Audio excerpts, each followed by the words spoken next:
Telugu Desam party మేనిఫెస్టోలో భాగంగా చాలా వాగ్దానాలు చేశారు. అందులో ముఖ్యంగా ఉచితంగా ఇసుక ఇస్తానని చెప్పి కూడా మరి వాగ్దానం చేయడం జరిగింది. మేనిఫెస్టోలో చాలా మంది అందరూ కూడా అనుకున్నారంటే తెలుగుదేశం ప్రభుత్వం వస్తే మనందరూ కూడా ఉచితంగా ఇసుక వస్తుందని చెప్పి చాలా మంది ఆనందపడ్డారు.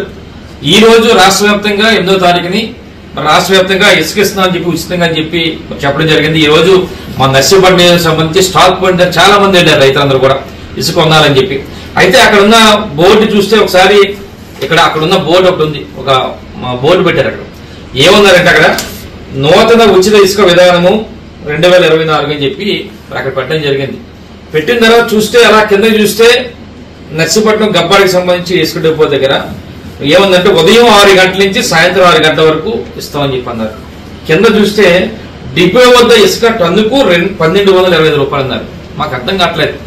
ఉచితంగా ఇసుక అని చెప్పి ఒక 4 నెలల నుంచి కూడా ఎన్నికల ప్రచారంలో చేస్తున్న సందర్భంగా ఈ రోజు రైతులందరూ కూడా ఉచితంగా ఇసుక ఇస్తారని చెప్పంటే ఇక్కడ రేట్ పెట్టారు 1225 రూపాయలు ఒక టన్నుకి. అంటే ఒక లారీ ఒక ట్రాక్టర్ తీసుకుంటే 5 టన్నులకు సుమారుగా తీసుకుంటే మరి అక్కడ అది కాకుండా అర్థంగా ట్రాన్స్పోర్ట్ కాకుండానే టన్నుకి 1225 రూపాయలు.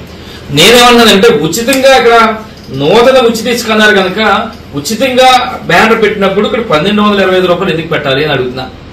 అంటే ఉచితంగా ఇసుక ఇచ్చినప్పుడు ఇది తీయద్దు, ఇది తీసేయండి, 1225 తీసి ఉచితంగా ఇవ్వండి. లేదు 1225 రూపాయలు మీరు టన్నుకి కలెక్ట్ చేస్తే ఇక్కడ నూతన ఉచిత ఇసుక విధానం అనేది పక్కన పెట్టేసి ఓన్లీ నూతన ఇసుక విధానం ఉచితం అనేది తీసేయని చెప్పి అంటున్నాను. అంటే ఉచితం అని చెప్పి టన్నుకి 1225 రూపాయలు ఇవ్వడం మరి తీసుకోవడం చాలా దుర్మార్గం అని చెప్పి అంటున్నాను. ఈ రోజు ఉదయం నుంచి కూడా రైతులు వెళ్ళి మరి అక్కడ మరి ఎవరు లేక ఎవరు ఇవ్వకపోవడం వల్ల ఈ రేట్లు అయి ఉండడం వల్ల వెనక చాలా మంది తిరిగి వచ్చారు. నేను దీనికి సంబంధించి ఇప్పటికే నేను అక్కడ స్టాక్ ఎంత ఉందో కూడా నేను వివరాలకి మరి మొన్ననే ఒక 3 రోజుల కిందట ఏడీ మైన్స్ వరకు కూడా పెట్టాను. ఆ స్టాక్ అక్కడ ఎంత ఇసుక ఉంది ఏంటనేది మనం పెట్టడం జరిగింది. ఎందుకంటే అక్కడ కేవలం టేబుల్ తో కొలిసి ఇసుకని 40,000 టన్నులు ఉందని చెప్తున్నారు. కానీ మాకున్న సమాచారం ప్రకారం మన జనవరి నెల నుంచి ఈ నెల ఇప్పటి వరకు కూడా 4-5 నెలల్లో సుమారుగా 1,00,000 టన్నుల వరకు కూడా ఇసుక అక్కడ ఉందన్నది మాకు సమాచారం. సుమారుగా 1,00,000 టన్నుల్లో ఈ 4 నెలల్లో ఒక 10,000-20,000 టన్నులు ఒక హౌసింగ్ సంబంధించి కానీ మళ్ళీ వేరే పర్పస్ కొన్నారేమో చెప్పి వెళ్ళి ఉంటారు తప్ప అది కూడా రికార్డులు ఏమన్నాం మేము. ఎవరైతే ఎంతైతే వచ్చిందో 1,00,000 టన్నులు ఉందో వాళ్ళ దగ్గర సమాచారం. అది ఏడీ మైన్స్ దగ్గర ఉందా లేదా రెవెన్యూ డిపార్ట్మెంట్ దగ్గర ఉందా మాకు తెలియదు. కానీ ఏ రోజుకి ఆ రోజు ఈ 3 నెలలు 4 నెలల్లో ఎంత వచ్చిందని ఉంది కనుక దయచేసి జిల్లా కలెక్టర్ వారిని కోరుతున్నాను. ఎందుకంటే ఇప్పుడు కేవలం 40,000 టన్నులు ఉందంటున్నారు అక్కడ ఇసుక.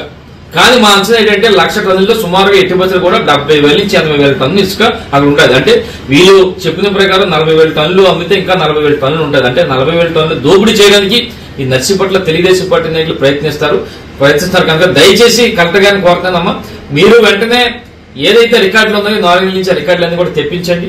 ఎంత వచ్చిందో ఏంటో చెప్పి మొత్తం అందరూ కూడా ప్రజలకు చెప్పి ఎట్టి బస్సులు కూడా ఈ 40,000 టన్నులు సుమారుగా 5 కోట్ల విలువ చేసే ఇసుకని దోపిడీ కాకుండా మరి కాపాడి ఈ ప్రాంత ప్రజలకు ఉచితంగా ఇవ్వాలని చెప్పి మనస్ఫూర్తి కోరుకుంటూ మరొకసారి మరి ఏదైతే ఇది ఉందో మరి ఉచిత ఇసుక విధానం అనేది మరి మార్పు చేయాలి.